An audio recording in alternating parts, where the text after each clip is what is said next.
So what's value got to do with anything? Oh, baby, I keep asking you that. We talk a lot about value. We hear a lot about value, especially in marketing terms. Yeah. And when I go shopping. Yeah, shopping, like value days and bargain value. Oh, yeah. Did we just have that with a major company last week, having 2 days? Maybe. So anyway, a great question. When we like to dive into like below the surface, right? Yeah. What's not obvious? Yeah. So what is it? What is value? I got some notes here. Okay, here we go. Yeah. Oh, that's what I'm doing. So what is value? And I think a lot of us immediately start thinking about price relative to value. Mm-hmm. And sure, I mean, it makes sense because, we want to... It's easy. It's easy and it's familiar. Yeah. And so I started thinking about, different kinds of value and what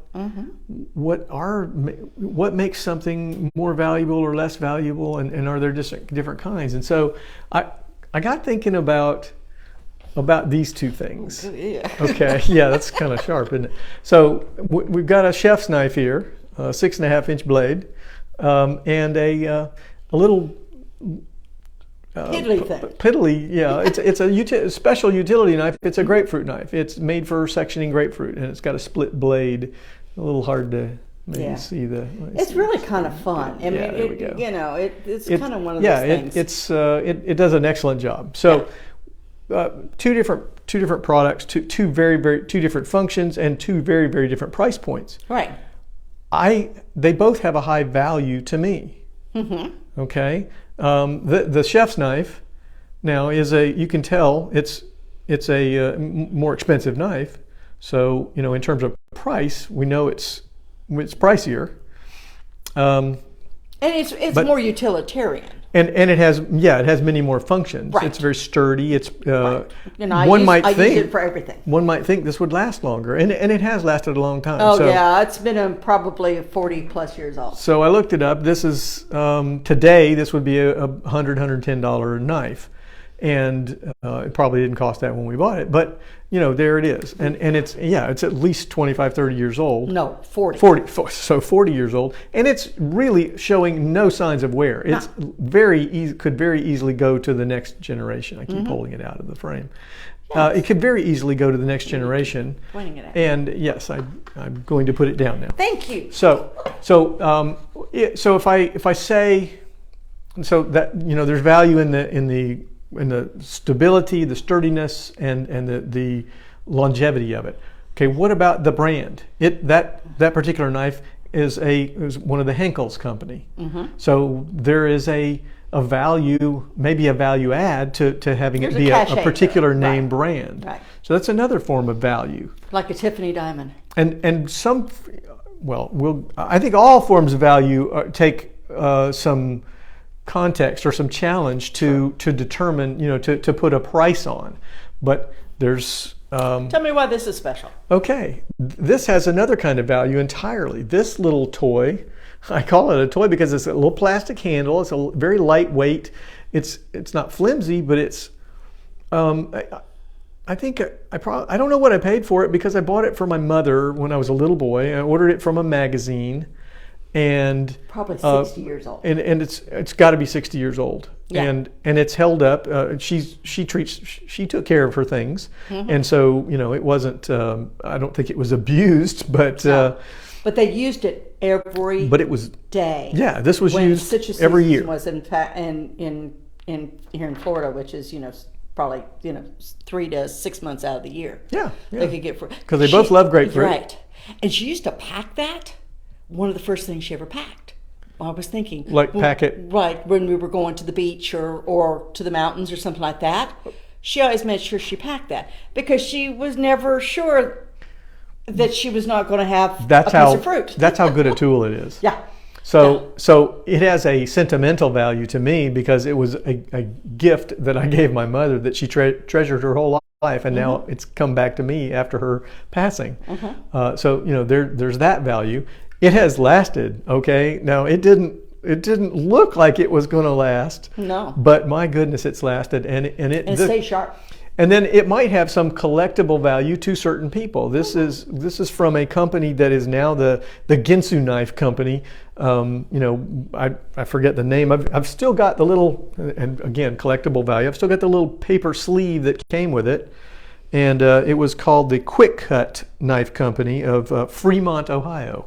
There we go. So I'll put that down now so I don't poke anybody. There we go. And so it might have collectible value. It certainly You doesn't might have paid have $1 for it. If that. If that, yeah. But they don't make it anymore. I've looked. Right. Because I thought, I could buy these and give them away as gifts, Right. And they don't. I couldn't even find a grapefruit knife on their site. But we've bought many others, and none of them have come close to the to the efficiency and function of that little knife. So there's two or three different kinds of value there in those two little items, and that brought up the question of, in more general terms, a business transaction is an exchange of value. I give you something I have that you're going to value, and you give me something that I'm going to value, that I see value in. Money versus knowledge, or knowledge versus money, or oftentimes it's either a product or a service or like you mentioned, knowledge, but for usually in exchange for money. There is another type of exchange where there's barter. Product for product. We've done a lot of that. We've done a lot of that. It's not the driving force in our economy, but it certainly is a second tier part of our economy. Sure. But the rules of a business transaction, of this exchange of value, is that both parties want to feel like they've received more value than they've given. Right. Right. We always love the sale. The knife that I'm buying, if I'm buying that knife new, I feel like it's worth more than I'm paying for it. In some way. Right. Okay. And in the case of the knife, I could buy the same knife from many stores for roughly the same price. If it's got a retail value, it's going to be, if it's $100, it's $100 anywhere I go, right? Right. If I can find it on sale, well, now I've got extra value, right? Because it's lower than the average. Oh, we love that. But the other thing is that I might be buying it because I think it's going to last me 50 years. Right. Okay. So that's another kind of value. There's an expected value, or I got to pull on my investing history. Okay, so in stocks and more clearly in options on stocks, there's two kinds of value. If the option is, quote, in the money, if it's beyond, if the price has gone beyond the strike price of the option, there is intrinsic value in that. Because if that option expires, I'm going to get that much money, and that's built in right there, and that's intrinsic. But then there's the potential that it's going to go further, right? And there's time for it to do that, and that's the extrinsic value. So when going to my knife, if I think my knife's going to last 50 years, then if I take that $100 and I spread it out over 50 years, how much does it cost me to own that knife per year? Oh, I could even do that. Do it. $2. $2 a year. $2 a year. Okay, so other kinds of value. Another, because I want to keep moving here. Appraiser. If you ask an appraiser for either a collectible or a house for a value, they're going to ask you what kind of value you want. They know, because that's their business, they know there's different kinds of values. And there's typically a market value. And that market value would be, in a normal, where there's multiple people competing and nobody's under duress. And so there's time for this, for the price to be shopped a little bit and for people to compete over it a little bit. Okay, so that's one kind of value. Then there's a quick sale value. Okay, and that's if you really got to get rid of it really fast. And so I think of the offers that we get in the mail just about every day. We'll buy your house for cash. Yeah. I'm confident, highly confident. Certain. that is not going to be a market price that I could get if I listed it with a realtor and waited 30 to 60 days. Right. Then, talking about a value, so we could put a value on it. We could add a sentimental value on the house, and that's what realtors have to deal with a lot. That the owner thinks that their house is worth more than all those other comparable houses because they own it. And there's a mental, there's a cognitive bias in there that we'll have to touch on another time. Basically, we Replacement, think that something that we own is more valuable than something that we don't own. The same thing if we didn't own it. Right. We would pay more for it to because we have it. Like the people who want to make sure that you never paint the inside of the house because they had it perfect. Yeah. So feel free to leave a comment about that. Exactly. Retail versus wholesale, another couple of kinds of value. Something that when a store buys a product to put on their shelves, they buy it at wholesale and then they sell it at retail. So there's two different values there, and there's two different prices associated. And with there's that also value. Replacement value, because if it, especially in a house situation, if yes, there's thank a fire, to replace, you can't replace the house, but you have to replace either what's in it or the walls or whatever. Right, and different kinds of replacement value even. Yeah. There's full replacement value or exact replacement value, and then there's a something called equal utility or something similar to that. So again, if you're today we live in a house that's got plaster walls. You can see them behind us.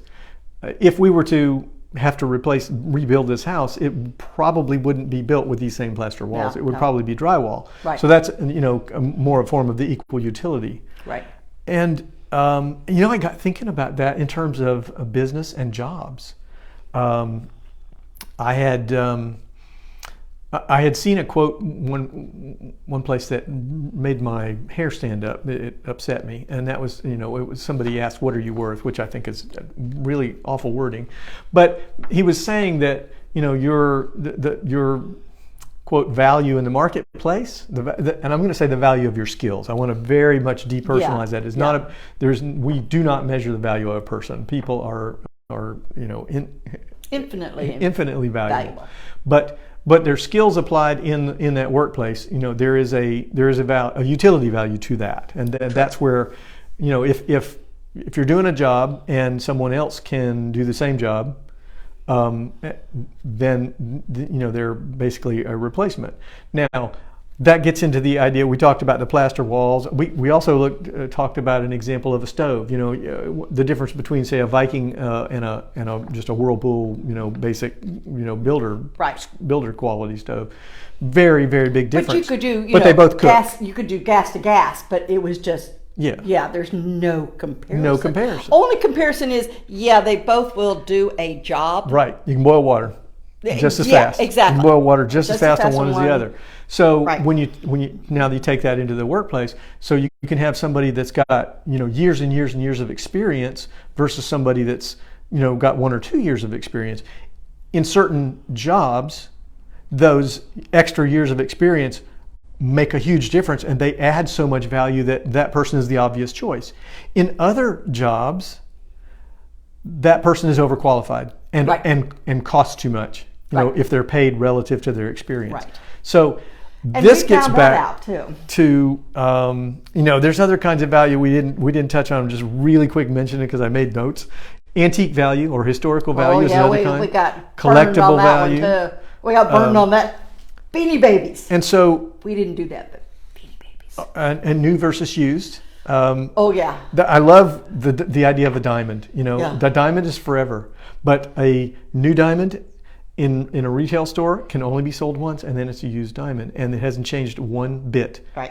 And it's forever, but you can't sell it at retail anymore. There you go. So what makes something valuable? That it comes back to, we talked about value, but what makes something valuable? Well, my answer, and I'll leave you with this to think about, it is a perception within a context. So what something is worth to me when, like a solution to a problem. When I've got a problem and I need it fixed right now, maybe an aching tooth. I mean, that would be like, I need it fixed now, right? Yeah. Okay, so the value of that solution when I need it right now and I'm in extreme pain, my perception of what I'm willing to pay for that is different than 2 weeks later when I've almost forgotten how it hurt and look at the price that I paid. Right. You're going to have a different perception. So it's a perception. It's always perception, and then in a context. So leave us a comment. Let us know what you think about that, and we'll see you in the next video.